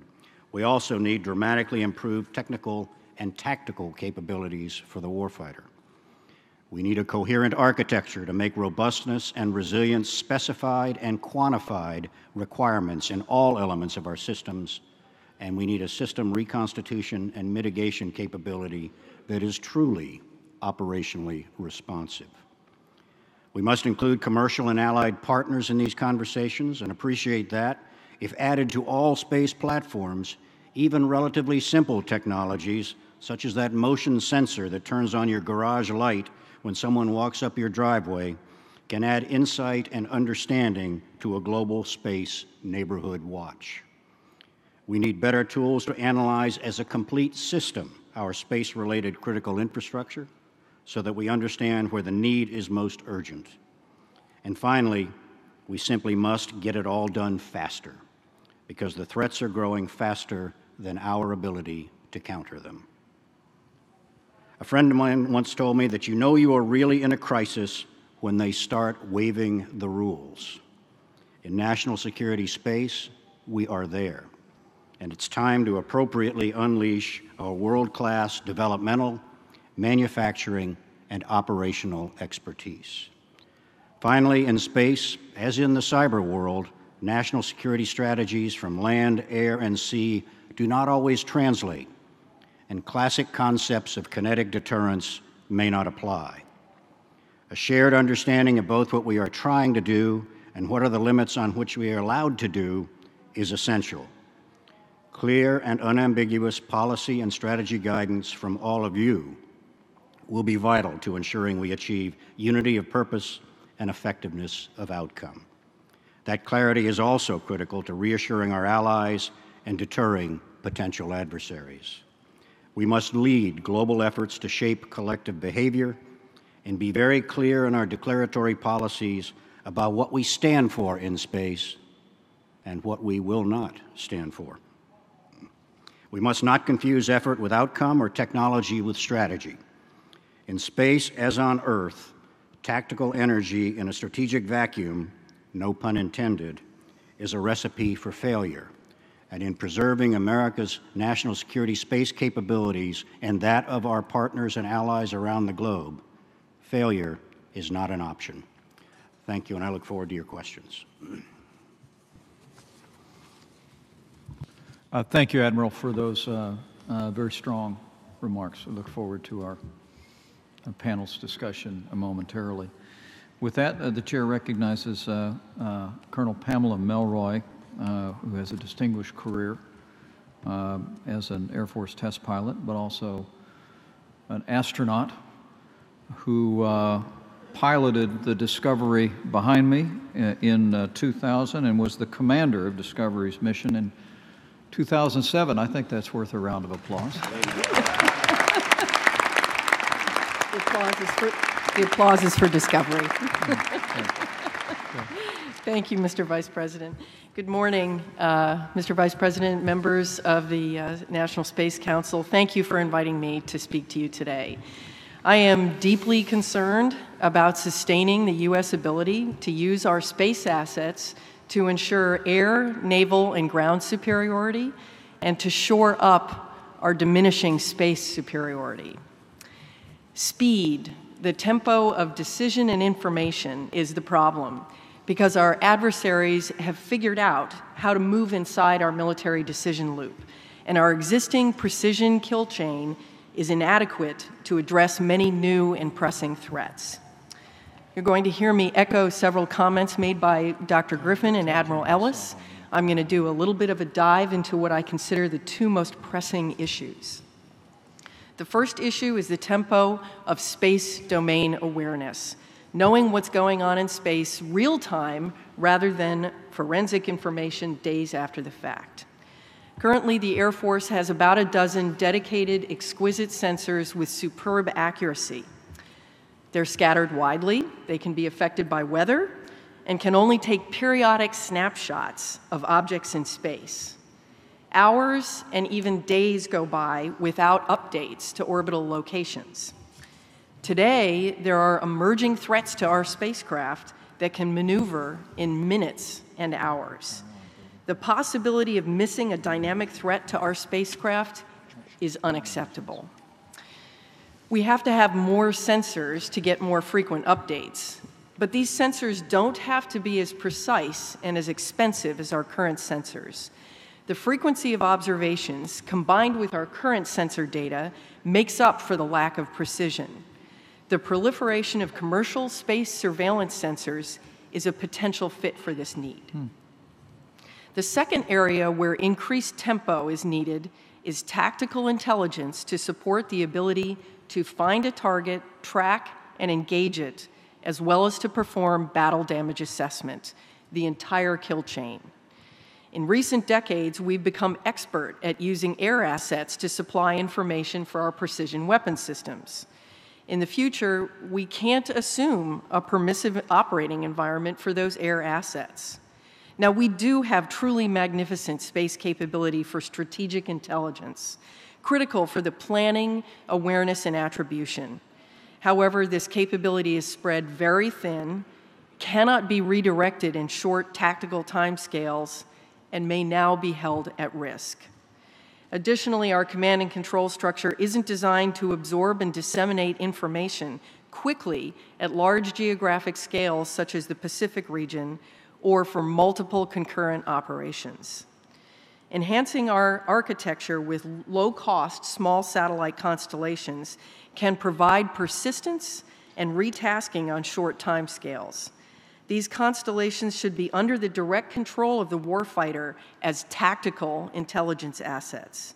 These constellations must have collection algorithms, onboard processing, and dissemination of information directly to cockpits and ship bridges without humans in the loop, enabling us to compress that kill chain in a denied environment. Thank you, and I look forward to your questions. Thank you very much, Colonel, and to all the members of the panel. Before we get to members of the National Space Council, the Chair would just pose a question, given each of your extraordinary background in this area with regard to national security and space. There's much talk, it seems, in the public about not wanting to militarize space. But is it accurate for the layperson to know that from the time Sputnik went up, we, to one degree or another, have militarized space? And that the question is whether we've weaponized space at this point. And I would just ask, given the testimony that we just heard and how our national security, as Admiral Ellis said, is inextricably linked to space, are our adversaries and potential adversaries moving toward weaponizing space in ways that should inform our development of national policy in space? You want to start? I guess I'll start. The choice as to whether or not to weaponize space is not one that we can make. We can only decide to match and raise our adversaries who are already weaponizing space. I would add that space was first weaponized during World War II with the German V-2 short-range ballistic missile. that horse is long out of the barn. Our best chance for avoiding future conflict in space, and frankly it's collaterally related conflicts on Earth, is to be and to appear to be so strong that no one wishes to take us on. Admiral. Thank you, Mr. Vice President. I think as you know, there are parallels, historic perhaps, with the maritime domain. In virtually every arena in which the United States and before that, nations around the world operated and exerted influence has progressed through a series that moved from initially exploration and then commerce and ultimately potential conflict. We hope, as we all do, to avoid that conflict in space, but as I mentioned in my remarks, it's entirely appropriate that we appreciate the difference between militarization and weaponization. We understand the reliance, as you've heard from my colleagues here on the panel, that our national security architecture has on those space elements, and that we move effectively and with forethought to ensure that we are preserving those capabilities. So we in the military, as a retared guy, I think I'll still say that proudly, you have to deal with capabilities, not with intent. And the capabilities are well known. Their growth, as you've articulated in your opening remarks, is well documented. We can't predict the intent. John F. Kennedy in 1962 said it's up to us to define whether the space domain becomes an ocean of peace, as he called it, or an area of conflict. We have that choice along with our allies, but deterrent concepts, understanding of what our policies are, and what, as I said in my remarks, what we stand for in space in terms of norms and acceptable behaviors, and what we simply will not stand for, is going to be an essential element of guaranteeing the continued access, not just for national security purposes, but as you've heard from the previous panels, for economic and research purposes as well. Thank you, Colonel. I think Dr. Griffin and Admiral Ellis have said quite clearly what I totally agree with, which is that this is not our choice. It's already happened. And I do want to add one comment about the critical nature of attribution. So attribution is important for a lot of different reasons. One is just to be able to clearly state when a bad actor has done something and what they have done. But I think it's also important, as Admiral Ellis put it so eloquently, what we won't stand for. And the attribution has to be a critical element of that. Thank you, Colonel. We have a number of members of the council that have questions, but I appreciate your candor and trust that I made clear the line between militarization and weaponization. That, but I find myself in strong agreement with each of your echo about thereby the importance of deterrence for keeping it an ocean of peace. The Director of National Intelligence, Dan Coates, recognized. Mr. Vice President, thank you. Particularly, of course, I've paid attention to every panel, but I've particularly keen attention to what was just said with this panel. The intelligence community understands that our dominance in space relative to the intelligence that we need to keep America safe and informed, whether it's our fighters or whether it's our national assets, is of critical importance. The dominance that we've had in space has been at least on the way to being equaled, or perhaps equaled, by adversaries who wish to do us harm. And we have to recognize that as wonderful it is to hear about the vision in the future for space and what it can provide commercially, what it can provide for human exploration. We end up here sobered up by the fact that, like other innovations that have occurred, the internet and so forth, and all the blessings that it brings and all the optimism it brings about the future, it's a double-edged sword. There's a dark side. And there's a dark side to this, and it forces us to be prepared. And so I think one of the important things this council can do is to ensure that we achieve the dominance in space necessary for us to protect our people, to keep our adversaries in a position where they can't provide the dominance that could do us wrong. So the candor and means in which this part of this panel has brought, I think, is something that we need to focus on. Thank you, Director Coates. Any comments from the panel following the director's remarks? Before I recognize the Acting Director of Homeland Security, allow me another Indiana privilege by recognizing an astronaut who is with us today who spent 168 days in space, 4 missions, 41 hours of spacewalks, and he is the pride of his home state of Indiana. Astronaut David Wolf is with us today. Thank you. Thank you, David.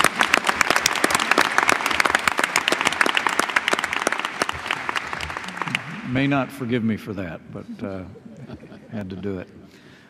Secretary Duke. Thank you for allowing the time to get my microphone on before you called on me. I appreciate it.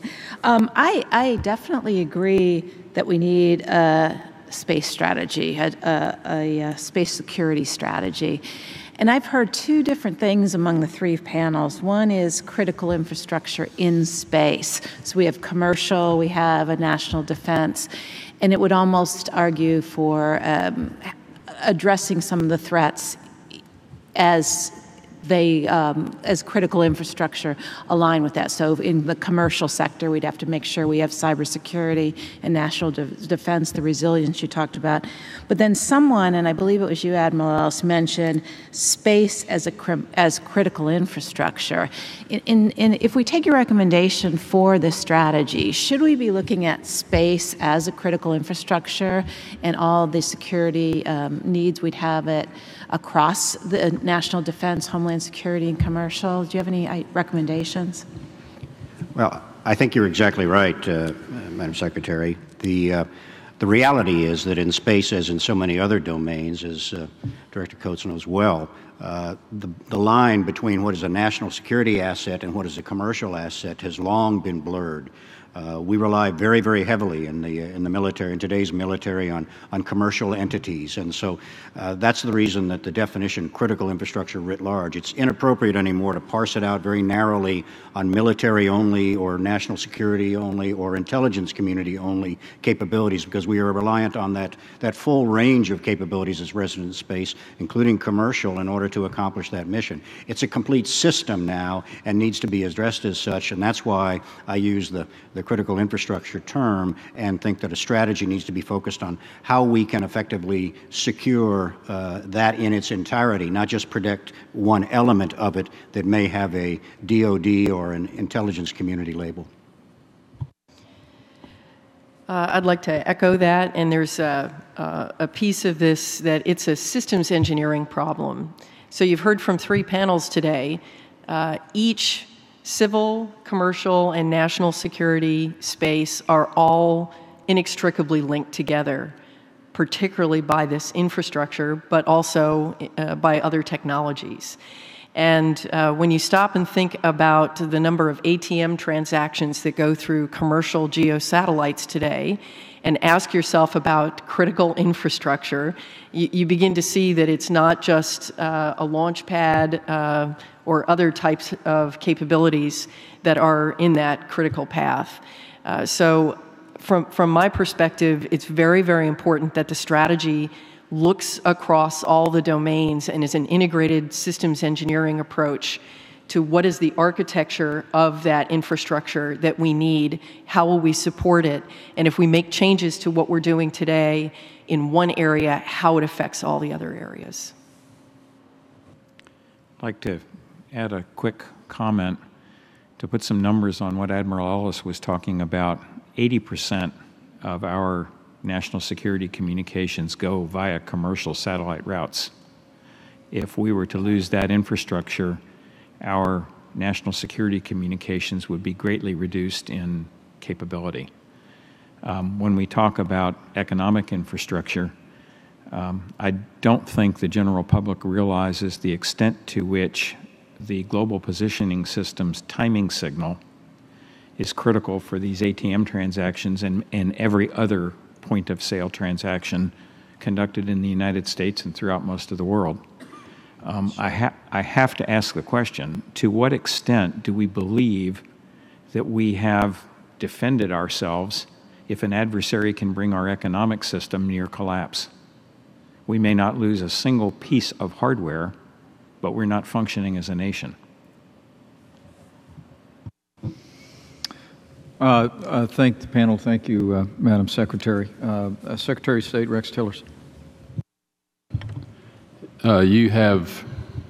You've touched on a couple of areas that I think are really important, and I want to go a little deeper on them. We know that our adversaries are developing anti-satellite weapons, other capabilities to degrade our capabilities, both our military and our security capabilities, and impacts on commercial capabilities as well.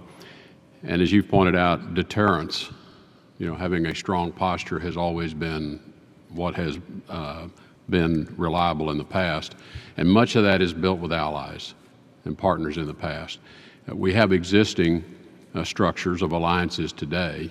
To what extent are they the proper platforms to build out these capabilities through allies and partners, whom also are developing certain capabilities in space themselves? Or is the nature of this threat, does it require a different platform or structure for building and strengthening these approaches through allies and partners? And the second question I have gets to the conflict, the likelihood of conflict, and I think this was touched on earlier as well. We've practiced a lot to deconflict maritime operations with our adversaries, to deconflict air operations. We have not practiced, and we do not have the standards and norms to practice deconfliction in space. And do you have ideas about the ways to address that, and what are the norms that would be the basis for beginning to engage in deconfliction capabilities as well? So two separate but not unrelated questions.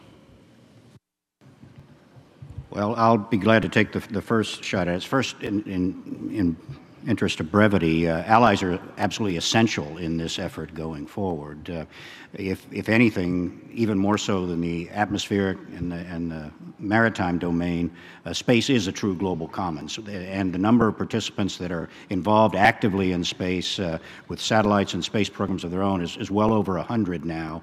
And so if we're talking about coming together and collective security, it makes great deal of sense to integrate those efforts and to have commonality when appropriate. We understand the challenges of technology transfer that was talked about in another panel, but I do think the mutual security elements of this are going to be essential, because just as Dr. Griffin indicated, a lot of our communications go through commercial satellites. Not all of those commercial satellites we use are U.S. satellites, and so I think there's a logical extension there. With regard to conflict and deconflict, I think, if I might default back to the maritime domain again, over many centuries we had an ability to rub the rough edges off these relationships and create rules of the road in the maritime domain, and ultimately acceptable behaviors. Even supranational organizations such as the International Maritime Organization and the International Civil Aviation Organization were constructed, and ultimately follow on treaties and relationships. Which of these are applicable to space is something we need to explore. Not all of them, as I said earlier, may work, but I think that's the direction we need to go, so that we can help people understand and avoid accidents and avoid miscalculation on the part of allies. It's not that we have to tell people exactly what we will do in every situation, but it's absolutely essential that they understand and we communicate through whatever means, not necessarily publicly, where our major concerns are, so that we don't stumble into confrontation, much less conflict, on a random basis. I think that from an international perspective, we have a strong partnership in the Five Eyes, and we really should be building on that. When you think about resilience and persistence and reconstitution, the geographical diversity that comes with having partners around the world, both in space surveillance, but potentially in launch, in command and control nodes, ground tracking stations, and so forth, absolutely essential as a part of that architecture. I thought Admiral Ellis's comments about norms were very good. I will make one additional comment to that, which is that norms and standards need to be things that we are also willing to do. It will not work if we say, oh, we don't want people to do certain things. Well, if we need to do it, we're just going to go ahead and do it anyway. And that's why those norms and standards need to be based on safety and clarity. In other words, not confusing people about intentions and so forth. And a wonderful example of norms and standards that have been adopted internationally that have a strong technical basis are the orbital debris mitigation standards developed by NASA and proliferated throughout the world that most countries have agreed to do Well, folks, you are taking just a beautiful look right now of downtown Phoenix, and that's going to do it for us today on News Now and for the week. We do appreciate everybody joining us on this Thanksgiving and Black Friday holiday here for the Thursday and Friday. I will see you all on Monday as we start up News Now at 12 o'clock Eastern. No, 11 o'clock Eastern, folks. 11 o'clock. 9 o'clock Mountain Time. 10 o'clock Central, 8 o'clock on the West Coast. We're so glad that you were with us.